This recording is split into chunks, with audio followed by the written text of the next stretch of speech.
Okay, அதாவது road ஆக்சிடெண்ட்டில் நமக்கு ஏதாவது ஒரு ஆக்சிடெண்ட் ஆகிடுச்சு அப்படின்னா இதெல்லாம் ஆக முடியுமா? எப்படி ஆகுறாரு? ரோடு ஆக்சிடெண்ட்னா ஏதோ சும்மா லேசான ஒரு காயம் வரும், கீழே விழுந்தா எந்திரிச்சுலாம் நினச்சிக்காதீங்க. கீழே ரோடு ஆக்சிடென்ட் உங்களுக்கு என்ன தெரியும்னா, ஏதோ கீழே விழுவாங்க, லேசாக அப்படி எந்திரிச்சு தொடச்சிக்கலாம் அப்படி நினைக்காதீங்க. ரோடு ஆக்சிடெண்ட்னா உயிரே போயிடும். மூளை தனியாக கிடக்கும், கால் தனியாக இருக்கும், 2 காலும் காணாமல் போயிடும், செஸ்ட் மேலே ஏறிடும், தலை நசிக்கிறோம். இந்த மாதிரியான ஒரு பிரச்சனை இருக்கும்போது எப்படி நீ வந்து அந்த இன்ஜினியர் ஆகுறது, ஐஏஎஸ் ஆகுறது, ஐபிஎஸ் ஆகுறது?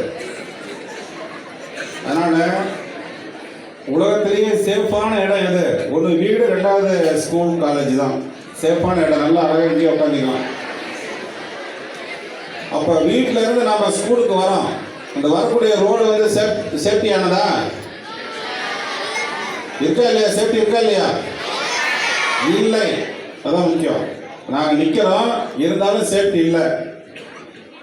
தமிழ்நாடு காவல்துறையிலேயே மாசத்துக்கு 6 போலீஸார் ரோடு ஆக்சிடென்ட்ல இறந்து போறாங்க.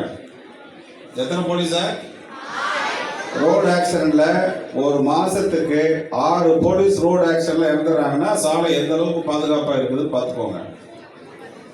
கோயம்புத்தூரை பொறுத்த வரைக்கும், அதுவும் சிட்டியில, கோவை மாநகராட்சி இந்த சிட்டி பகுதியில் மட்டும் ஆண்டுக்கு 300 பேர் ரோடு ஆக்சிடென்ட்ல இறந்து போறாங்க. சுமார் 300 பேர். வாரத்துக்கு 6 பேர் இருக்கிறாங்க. வாரத்துக்கு 7 நாள் எத்தனை பேர் இருக்கிறாங்க? ஏதாவது ஒரு நாள் லீவ் விட முடியுமா? ஆக்சிடென்ட்டுக்கு லீவே கிடையாது. இந்த நாள் நமக்கு வந்து ஆக்சிடென்ட் ஆகாது அப்படின்னு ஏதாவது இருக்கா? இல்லை, எப்போ வேணாலும் ஆகும். மதிப்போம் மதிப்போம், சாலை விதிகளை மதிப்போம், தடுப்போம் சாலை விபத்தை தடுப்போம். காலையில் இன்டைம் ஸ்கூலுக்கு வர்றதுக்கு பதிலாக லேட்டாக கிளம்பி லேட்டாக வந்துடுவோம். ஆனால் இன்டைமில் வரணும். லேட்டாக கிளம்பி லேட்டாக வரணும், ஆனால் இன்டைமில் ஸ்கூலுக்கு வரணும். முடியுமா? சான்ஸே இல்லை. அதனால் பார்த்தீங்கன்னா அந்த பேரண்ட்ஸ் ஆகட்டும், சில்ட்ரன்ஸ் ஆகட்டும், அந்த இன்டைமில் வர்றதுக்கு நம்ம எத்தனை மணிக்கு கிளம்பணும், நம்ம எப்படி வீட்டிலேருந்து புறப்படணும் அப்படிங்கிற ஒரு விஷயத்தை நம்ம நினச்சிட்டோம்னாலே நிறைய ஆக்சிடென்ட்ஸ் தவிர்க்கப்படும். ஏன்னா அந்த நேரமின்மையினால தான் இவ்வளவு ஆக்சிடென்ட்ஸ். அவங்க பார்த்தீங்கன்னா உக்ரைனும் ரஷ்யாவும் நடக்கிற சண்டை மாதிரி ரோட்டில் போகிற வேகம் பார்க்கும்போது பயமாக இருக்குது நமக்கு. அந்த வகையில் ஆக்சிடென்ட்ஸ் போரில் ஆகிறத விட ஆக்சிடென்ட்ஸில் நிறைய ஆகுது அப்படிங்கும்போது மனசு ரொம்ப கவலையாக இருக்குது. இந்தியாவிலேயே ஆக்சிடென்ட்ஸில் நம்பர் 1 அப்படின்னா அது உத்தரப்பிரதேஷ்.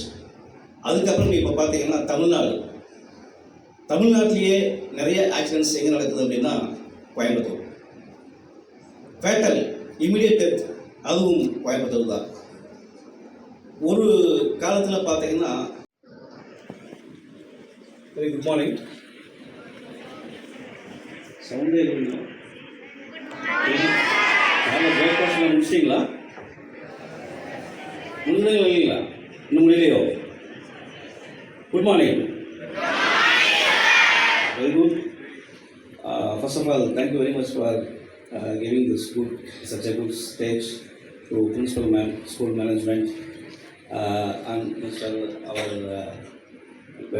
great welcome to. தடுப்போம் சாலை விதியை தடுப்போம், மதிப்போம் சாலை விதியை மதிப்போம், தடுப்போம் சாலை விதியை தடுப்போம். Right, thank you.